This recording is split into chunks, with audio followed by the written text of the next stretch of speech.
Акшамлар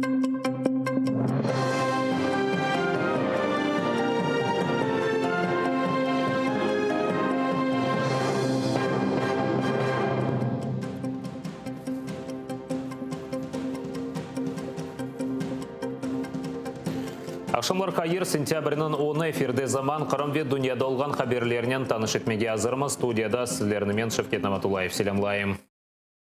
Бақшысарайда тұтылып, Хизбут Тахрирге алақасы бар деп терроризмде қабатланған 8 Қырым татарына низбетен үкім сентябрінің 16-сында шығарылacak. Бүгін Русияның Женеве Арби махкемесінде мабуслер сонки сөзлерінен чықыш япқан. Сервер Мустафаев сонки сөзінде біз ичбір вақыт сіздің құлларыңыз олмамыз деп айтты. Бұл 72-ші махкеме топлашып еді. Адвокатлар тариф еткеніне көре, махкемежелер мабуслерінің сөзіні еп бөлмеге тырышқан. Сияси мабуслер бұл дава уйдырылғанны, евлерінде Тентуф ве Яқаланов қанунсыз кечірілгенні, ишгалжілер оларны Русия қанунларына көре эсассыз тақып еткенні қатырлаттылар. Мабуслер ве адвокатлар үкім қабатлайжы олажағанда ичте шубеленмей.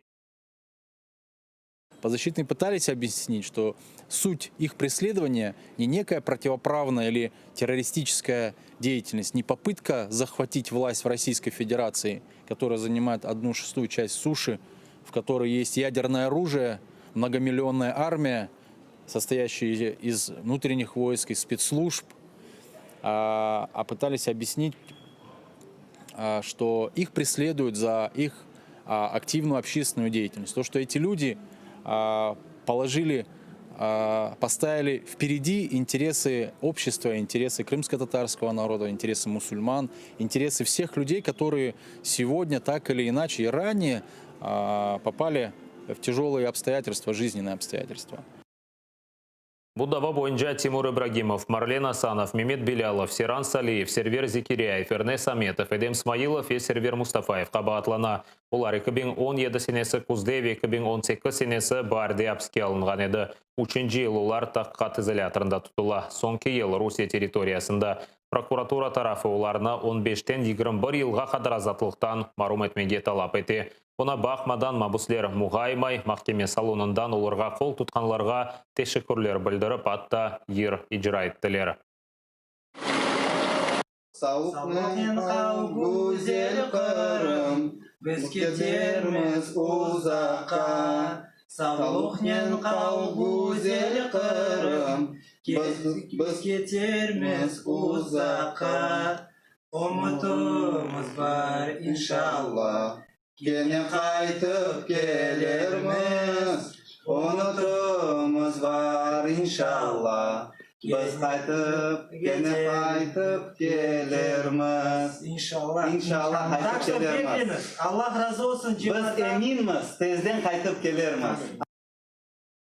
Mustafa Cemilев Rusiya sınırına keçmеген işgalcilerinin Ermeni Bazar şehir mahkemesi Qırım Tatar halkının liderine nizbeten uydurulgan davаны bakmağa devam etti. Bugün mahkeme qabatlayıcı tarafı celp etken Şahat Mubin Nebiyevni sorgudan keçirgen. O kaydetkenine көре 2014 senesi mayısının uçinde tanışlarının beraber Qırım ve Kherson vilayeti arasında olgan Memori sınırıga Qırım Tatar halkının liderini karşılamağa bargan. Anda Rusiyanın devlet sınırı ve keçiş noktaları yok ededi. Kimse vesikalarını bakmagan dep kaydetken. Ama buna bakmadan Cemilevni karşılamağa kelgen Qırım Tatarlarını belli olmagan silahlı insanlar karşılap, sebepsiz kuch kullanmağa tırışkanını tarif etti. İşgalciler ise Mustafa Cemilevni kanunsuz şekilde Rusiya sınırına keçti dep qabatlay. Свидетель пояснил, что на местности никаких свидетельств тому, что там находится пункт пропуска и может находиться государственная граница Российской Федерации, не было. Отсутствовали предупреждающие знаки о том, что там может находиться государственная граница. Отсутствовала контрольно-следовая полоса. В принципе, как таковой пункт пропуска не существовал. Рядом с дорогой, рядом с трассой находилось несколько временных строений типа бытовок, которые были закрыты. Никто не принимал там никакие документы, не осуществлял пограничную, таможенную деятельность. Балухка кымеліна көтерді. Бөле суален юзлер жиынсан Украина ички ишлер назерлігінің бинасы оғыне келділер. Фаллер Владимир Балух көтекленові бойынша дава адалетлі тақы кәтілмесіні талап еті. Европейская солидарность фракциясының депутатлары бұл евелден азырланған ұжым әді деп айталар. Санки Дерсон оны өз позициясы үшін көтеклегенлер. Владимир Балух аляда реанимация оның янына кім сені қоймайлар. Тәфсілатлы жа Левқамызда сейретініз.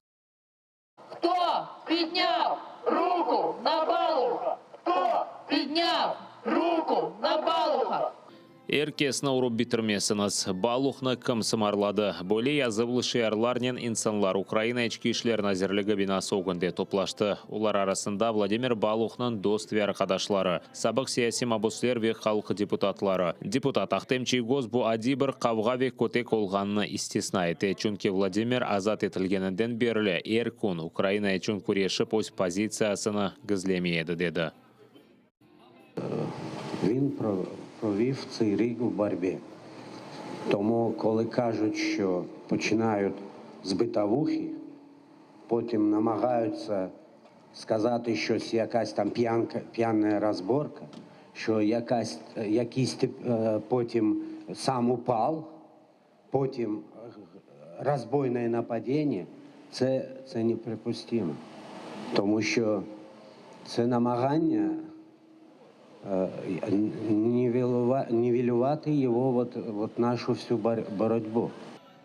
Балухқа низбетен япылған ұжым қырымышғалының бірінші күнлері олған вақияларını хатырлата дей милли әрекеті іштіракчысы Синавер Кадыров. 7 сентябрь күні Балухны Меджлис офисінде көрген, бір күнден есе оқ өтекленген аққында хаберіне ешіткен.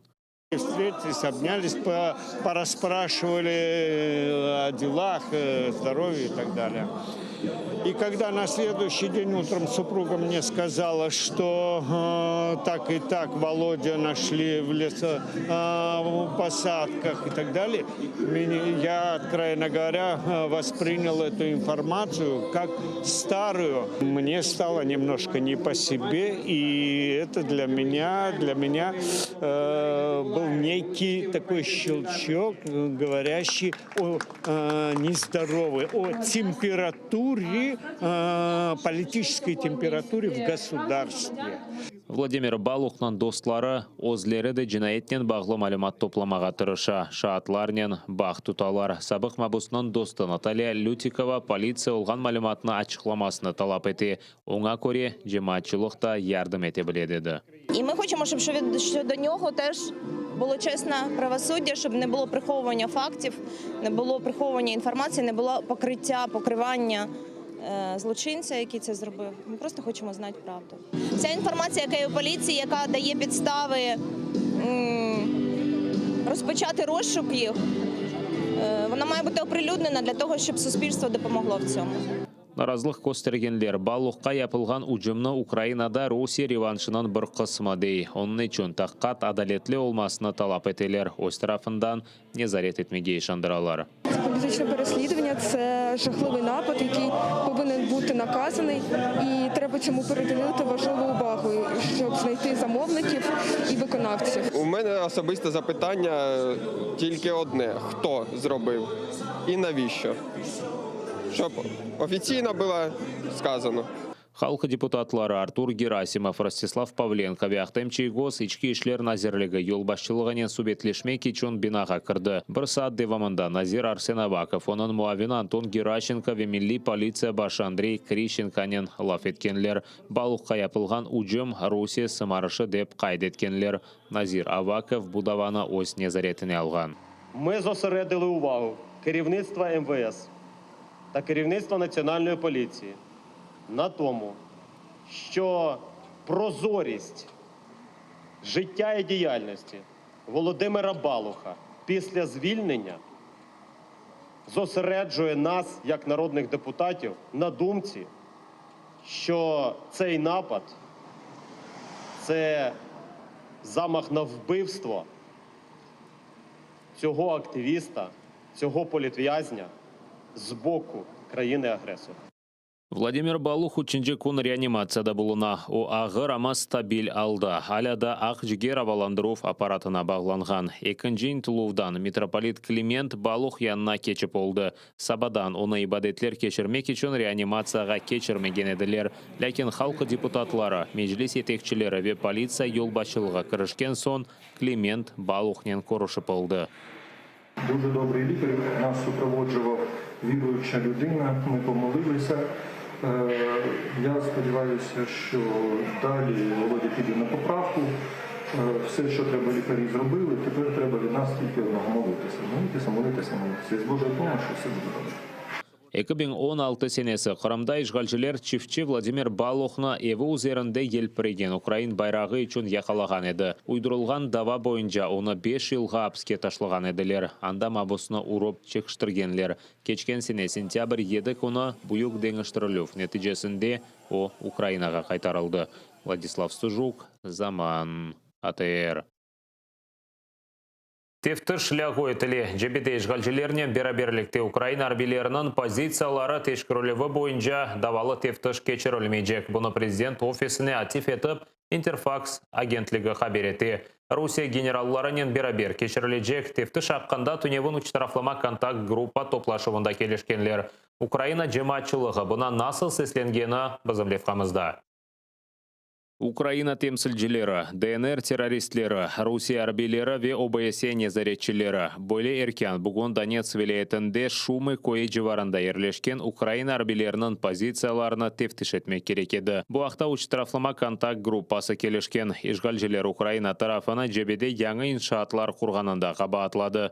Бұл есе барашық планына боза екен. Оның үшін руслар келіп Украина аскерлері позицияларыны бақмаға істеген. Бұндан евелесе сөзді ДНР ел башысы Денис Пушилин Украинаға айет позицияларны йоқ етмеге шандырған еді. Ұчтарафлама контакт группада Украина темсілжісі Леонид Кравчук умуми тефтіш аққанда келішкен.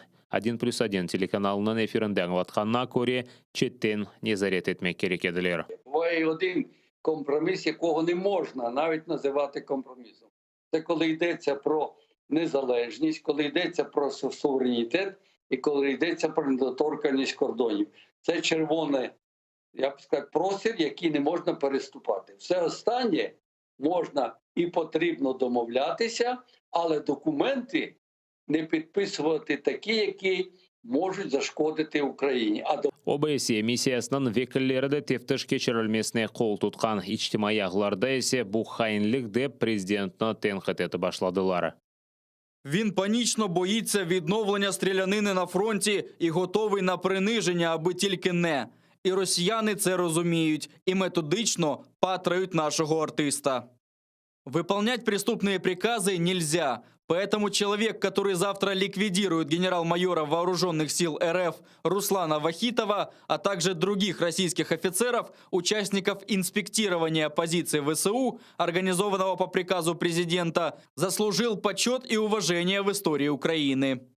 Базы кулланычылар ise umumiy тефтіш тарихты насыл ола білгенні істиза етелері.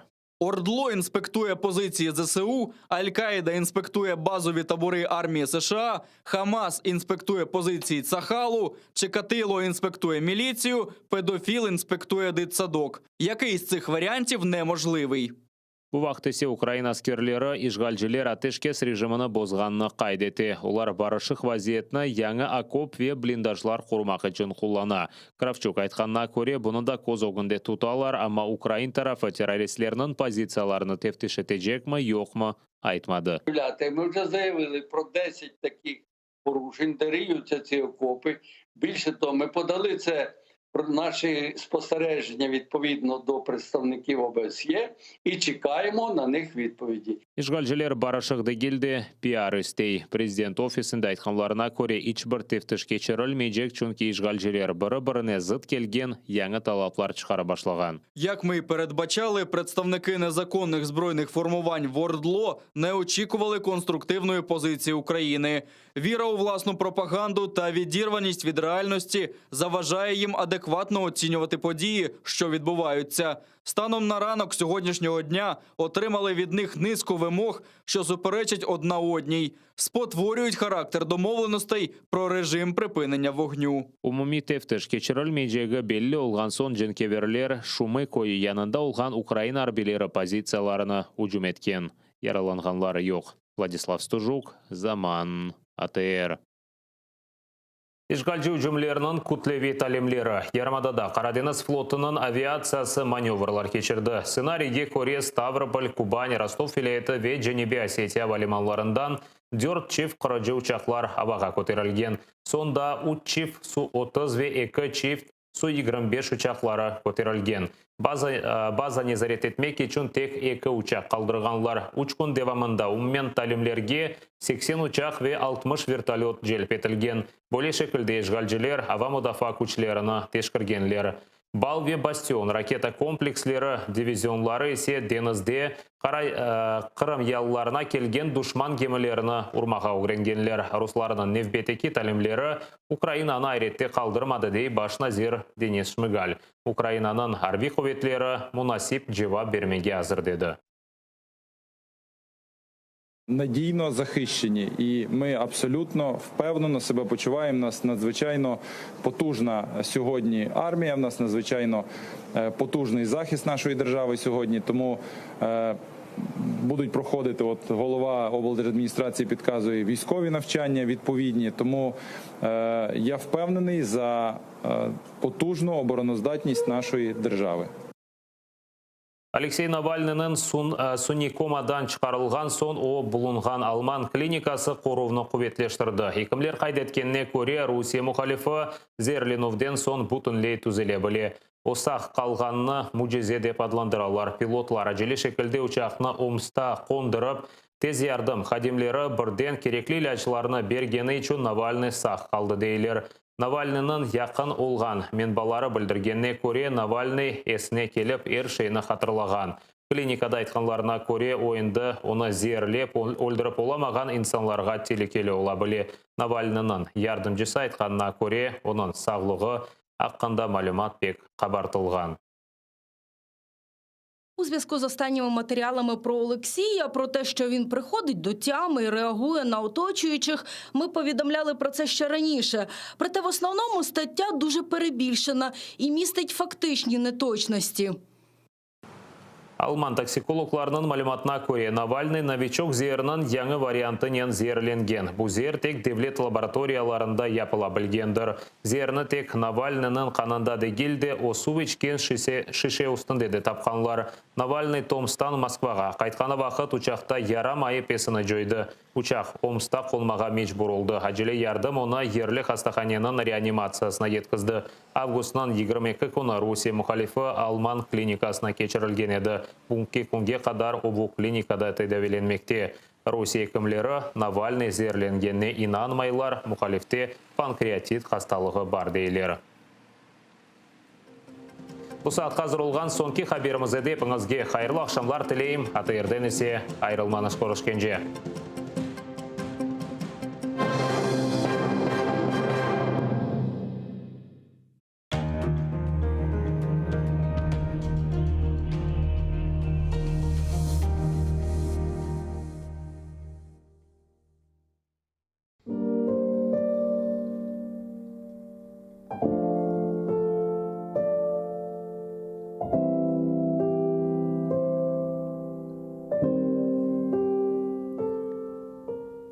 Etrafta tız, güneş yok. İsinmege ateş yok. Bıktım diller botqasından. Laf etmege dildeş yok. Uymak için zamanға, tükürle vicdanға. Bir kaç kaşık çın qatıla, kazan yalanға.